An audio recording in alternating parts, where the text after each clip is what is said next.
하나님의 오늘 우리에게 주신 말씀은 로마서 2장 17절에서 29절까지의 말씀입니다.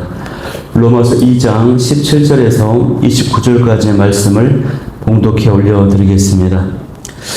유대인이라 불리는 내가 율법을 의지하며 하나님을 자랑하며 율법의 교훈을 받아 하나님의 뜻을 알고 지극히 선한 것을 분간하며 맹인의 길을 인도하는 자요 어둠에 있는 자의 빛이요 율법에 있는 지식과 진리의 모본을 가진 자로서 어리석은 자의 교사요 어린아이의 선생이라고 스스로 믿으니 그러면 다른 사람을 가르치는 내가 내 자신은 가르치지 아니하느냐? 도둑질하지 말라 선포하는 내가 도둑질하느냐? 간음하지 말라 말하는 내가 간음하느냐? 우상을 가증히 여기는 내가 신전 물건을 도둑질하느냐?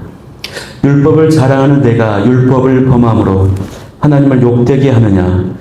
기록된 바와 같이 하나님의 이름이 너희 때문에 이방인 중에서 모독을 받는도다.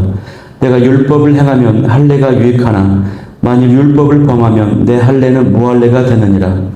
그런즉 무할례자가 율법의 규례를 지키면 그 무할례를 할례와 같이 여길 것이 아니냐. 또한 본래 무할례자가 율법을 온전히 지키면 율법 조문과 할례를 가지고 율법을 범하는 너를 정죄하지 아니하겠느냐.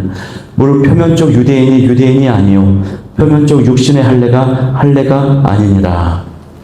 오직 이면적 유대인이 유대인이며 할례는 마음에 할지니 영에 있고 율법 조문에 있지 아니한 것이라. 그 칭찬이 사람에게서가 아니요 다만 하나님에게서니라. 아멘. 할렐루야. 저는 오늘 이 시간에 특권에는 책임이 따릅니다. 특권에는 책임이 따릅니다. 라고 하는 제목을 가지고 말씀을 나누도록 하겠습니다. 이제 사도 바울은 은밀한 것을 심판하시는 하나님 앞에서 이스라엘, 그러니까 유대인들의 문제되는 부분을 언급하고 있습니다. 그 내용이 오늘 본문인데요. 유대인들은 대단한 자부심을 가지고 살았습니다. 그들이 얼마나 큰 자부심을 가지고 있었는지 사도 바울이 밝혀주고 있는데 그 내용이 18절부터 20절까지의 내용입니다. 율법의 교훈을 받아서 하나님의 뜻을 알고 지극히 선한 것을 분간하며 맹인의 길을 인도한다라고 하는 겁니다. 어둠에 있는 자의 빛이 되었고 율법에 있는 지식과 진리의 모본을 가진 자로서 어리석은 자의 교사요 어린아이의 선생이라고 밝히고 있습니다. 굉장히 인정하고 높이는 것 같습니다. 그런데 20절 말씀 마지막 구절에 뭐라고 기록되어 있냐면 스스로 믿으니라고 되어 있어요. 이렇게 높이고 인정하는 것 같은데 그 말미에 그렇게 스스로 믿으니라고 했다라는 것입니다. 사도 바울이 그렇게 정말 인정했다는 것이 아니고 하나님께서 그렇게 정말 높이셨다라고 하는 것이 아니고 스스로 그렇게 자기들 스스로 그렇게 자부심을 가지고 있었다라고 하는 거예요. 왜 이것이 남들은 인정해 주지 않는 자신들만의 자부심이 되었습니까? 그 이유는 정작 자신들은 그렇게 전혀 살지 못했기 때문에 그렇습니다. 그 내용을 21절부터 23절까지 밝히고 있는데요. 지적하고 있는데 이 도둑질, 간음, 우상 등 율법을 가르치고 자랑하면서 율법에서 정작 하지 말라고 하는 모습들을 자신들이 행했다라고 하는 것이죠. 자신들이 온갖 제약들은 다 범했다라고 하는 겁니다. 그런 모습들 때문에 하나님의 이름이 이방인들로부터 욕을 먹게 되었다는 거예요. 그 내용이 24절 말씀입니다. 우리가 복음서에서도 보면은 이 종교 지도자들의 모습이 굉장히 그럴듯해 보입니다. 그러나 예수님은 그들의 모습을 신랄하게 책망하지요. 회칠한 무덤이라고 겉보기에만 번지르르 하다고 이야기합니다. 그들의 문제는 하나님 사랑과 이웃 사랑을 말하지만 정작 하나님 사랑과 이웃 사랑의 마음이 없습니다. 하나님을 사랑해야 된다고 말하면서 하나님을 사랑하지 않습니다. 이웃을 사랑하고 섬겨야 된다고 말하면서 이웃을 사랑하고 섬기지 않아요. 우리는 이런 복음서의 그런 기록들을 보면서 이 종교 지도자들이 예수님께 신랄하게 비판을 받는 모습들, 그리고 또 이스라엘 백성들, 또 유대인들의 잘못된 선민의식, 또 이스라엘 백성들이 수없이 지약들을 반복하는 그런 모습들을 보면서 우리는 성경을 제3자 입장에서 그런 모습을 보면서 비판하고 함께 정죄하는 경우가 많지요. 그래서 그런 모습들을 보면서 안타깝게 여겨요. 그런데 정작 우리는 이 말씀 앞에서 자유로울 수가 있을까요? 이 24절에 나타난 바울의 질책을 다시 한번 살펴봅니다. 24절 말씀에 뭐라고 기록됐습니까? 기록된 바와 같이 하나님의 이름이 너희 때문에 이방인 중에서 모독을 받는도다 라고 말씀하셨습니다. 그러니까 우리식으로 말하면 어떤 의미입니까? 예수님 믿는 사람들, 저와 여러분 같은 성도들 때문에 하나님께서 세상으로부터 욕을 먹는다, 이런 의미인 거예요. 저희들 때문에 예수님께서 욕을 먹는다, 이 말입니다. 바울의 이런 신랄한 질책 앞에 우리는 다시 한번 회개하면서 나아가야 될 줄 믿습니다. 우리는 나의 말과 나의 고백과 나의 행동이 일치되지 않은 것을 회개해야 됩니다. 더욱이 저처럼 설교를 하고 가르치는 위치에 있는 사람들은요, 그런 직분과 역할을 가진 사람이라면 더욱더 많이 자신의 모습을 점검하며 회개를 해야 됩니다. 목사, 교사, 장로, 팀장, 리더, 순장, 이런 분들, 어떤 사람들을 이끄는 리더십의 위치에 있는 사람들은 자신의 모습을 더 깊이 점검하고 살펴봐야 될 것입니다. 심지어는 가정에서요, 이 자녀들에게 부모로서 자녀에게 본이 되었는가를 좀 살펴봐야 될 것입니다. 저도 이 사도 바울의 24절에 나타난 이 질책 앞에서 정말 자신이 없는 모습을 보게 됩니다. 특별히 가정에서 본이 되어야 되는데 전혀 그러지를 못하고 있는 저의 연약함을 고백합니다. 이런 모습들이 다시 회복될 수 있기를 간절히 소망합니다. 특별히 리더들이 깨어 있어야 되는데요. 하나님께서 리더들에게 더 큰 책임을 물으시는 이유는 뭐냐면, 리더들이 많은 영혼들을 책임지고 영향력을 미치고 이끄는 위치에 있기도 하지만, 또 다른 이유로는 하나님께서는 리더에게는 남들과 다른 큰 은혜와 특권을 주셨기 때문에 그렇습니다. 은혜를 많이 주셨다라고 하는 거예요. 리더는 은혜를 많이 받은 만큼 그 책임도 큰 법입니다. 우리가 이 사실을 알고 우리의 신앙과 삶이 일치될 수 있기를 소망합니다. 우리의 가르침과 우리의 삶이 일치될 수 있기를 간절히 소망해요. 이제 사도 바울은 계속해서 유대인들이 언행일치를 하지 못하고 표리부동한 이런 신앙생활을 하는 대표적인 그 원인이 뭐냐, 그 사례가 뭐냐, 그것을 밝혀주고 있는데 그것이 할례라고 하는 것입니다. 그 내용이 25절에서 29절에서 할례에 관한 문제를 언급하고 있어요. 이 말씀에서 사도 바울은 겉으로 드러난 할례의 행위보다 할례를 받은 사람답게 할례를 받은 사람다운 모습을 갖추어야 한다라고 강조합니다. 그렇지 않으면 할례를 받지 않았음에도 바른 삶을 살아가는 사람들로부터 비난과 정죄를 오히려 받게 된다라고 하는 것을 이야기하고 있어요. 여러분, 할례는요, 구약 시대에 이스라엘 백성들의 최고의 자랑이었습니다. 하나님의 선택받은 백성이라고 하는 증표였어요. 그래서 이방인들이 유대인의 특권을 누리고 또 하나님의 백성이 되기 위해서는 이 할례를 행해야만 했었습니다. 이거를 반드시 거쳐야 되는 관문이에요. 할례가 뭡니까, 여러분? 남자의 성기에 표표를 베는 것입니다. 당시 이 의식은 의료기술이 발달이 되지 않았기 때문에 굉장히 힘들고 어려운 행위였습니다. 자칫하다간 감염과 출혈로 사망할 수도 있는 굉장히 위험한 일이었어요. 그렇기 때문에 그런 할례를 했다라고 하는 것은요, 그 나름대로 굉장히 큰 자랑이 되었고 자부심이 되었습니다. 그런데 하나님께서 할례를 주신 이유가 있습니다. 할례라고 하는 행위는 그 자체보다 그 행위 안에 담겨 있는 믿음의 고백이 더 중요한 것입니다. 선민답게 살겠다라고 하는 증표입니다. 하나님만을 경외하며 하나님의 주신 힘과 은혜로만 이 땅을 살아가겠다라고 하는 표현인 것이에요. 왜 할례에 그런 의미가 담겨져 있는 것일까요? 그것은요, 할례가 남자의 성계의 표표를 베는 것이라고 했죠. 그런데 이 땅을 살아가는 모든 사람들의 어떤 힘과 어떤 공로, 그리고 인류의 역사의 시작은 어디에서 시작이 됩니까?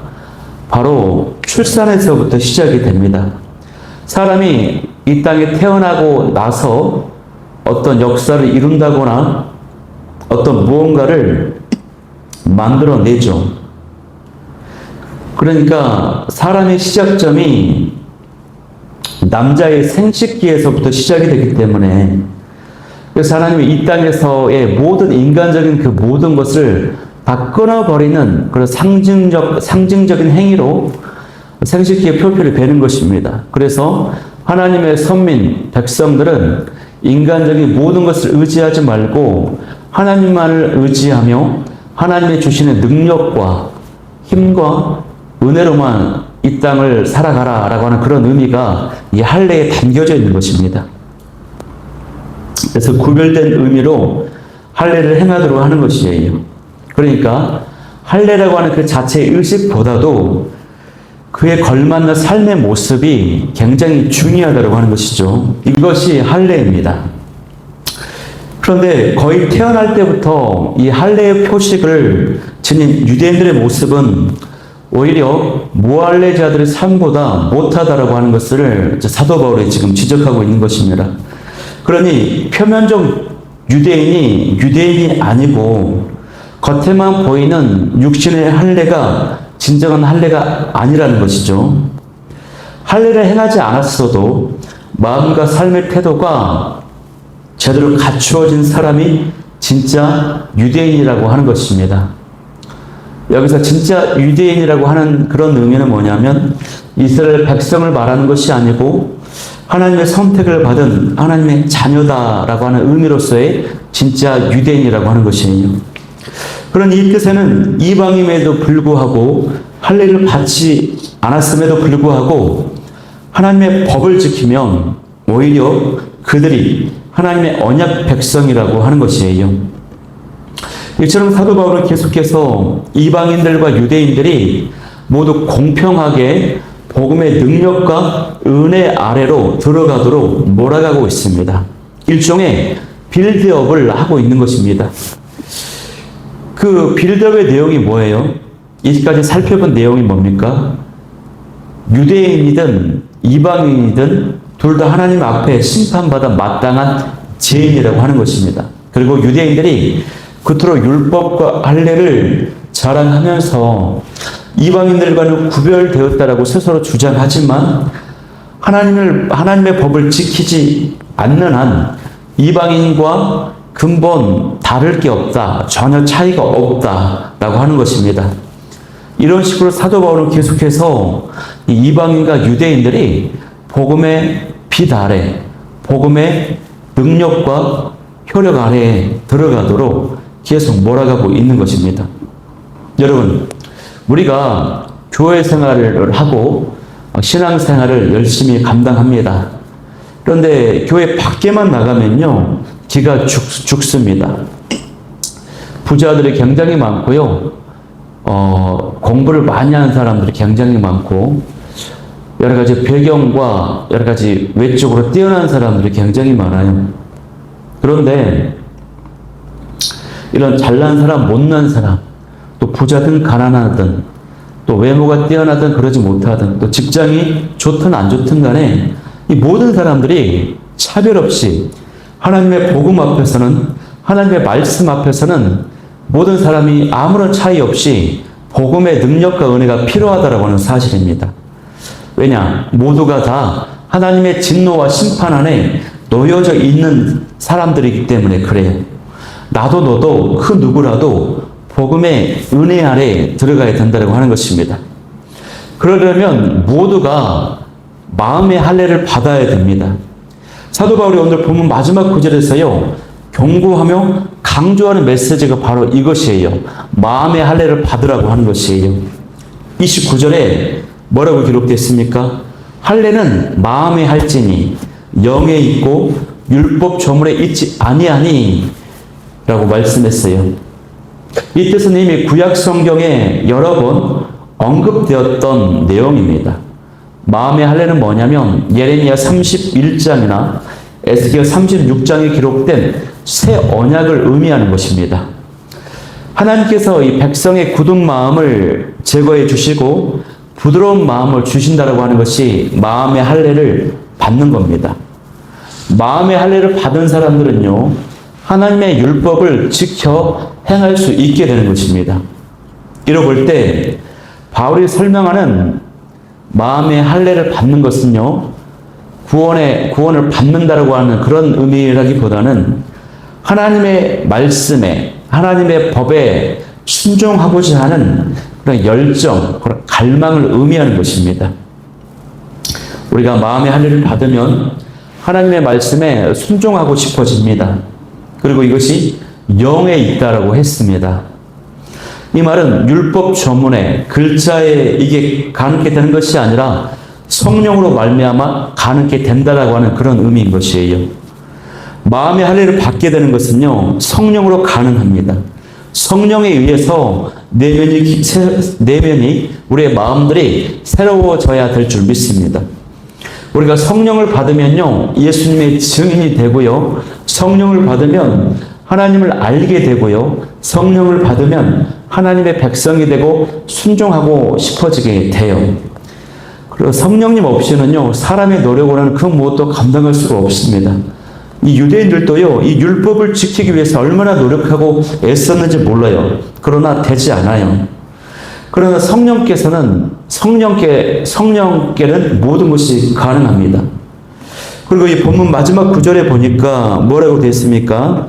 그 칭찬이 사람에게서가 아니요 다만 하나님에게서니라 라고 마무리하고 있거든요. 그 말은 우리가 그렇게 성령 따라 살게 될 때에 사람들은 그 사실을 모르고 인정해 주지 않을지 모르나 하나님께서는 그것을 칭찬하시고 인정해 주신다, 이런 뜻인 것입니다. 그러므로 오늘도 우리가 성령님을 의지하고 성령의 인도하심을 따라 말과 행실과 마음의 중심에서 하나님의 뜻에 따라감으로 하나님의 심판과 진노를 피할 수 있는, 하나님의 심판과 진노가 아닌 하나님의 칭찬과 인정을 받게 되는 축복의 인생들이 다 될 수 있기를 간절히 소망합시다. 성령으로 충만합시다. 마음의 할례를 받으십시다. 그리고 우리가 신앙생활을 한다고 나는 하나님을 예비하고 예수님을 믿는다라고 그런 선민의식, 잘못된 그런 어떤 자부심에서 벗어나서 불신자를 정죄하는 그런 모습에서 벗어날 수 있기를, 겸손함을 회복할 수 있기를 간절히 소망합니다. 오늘 이 로마서 2장의 후반절 본문을 묵상하면서 함께 말씀 붙잡고 기도하기를 원하는 것은요, 첫 번째, 그릇된 선민의식을 버리게 하시고 세상 가운데 하나님의 영광을 나타내는 성도가 되게 하여 주옵소서. 두 번째는 진짜 성도가 되게 하여 주시고 신앙과 삶이 일치된 삶을 살아가게 하여 주옵소서. 세 번째는 성령님의 인도에 순종함으로 진노와 심판이 아닌 하나님의 칭찬과 인정을 받게 하여 주옵소서. 우리 이 기도 제목 가지고 뜨겁게 이 아침에 기도하며 나아가도록 하겠습니다.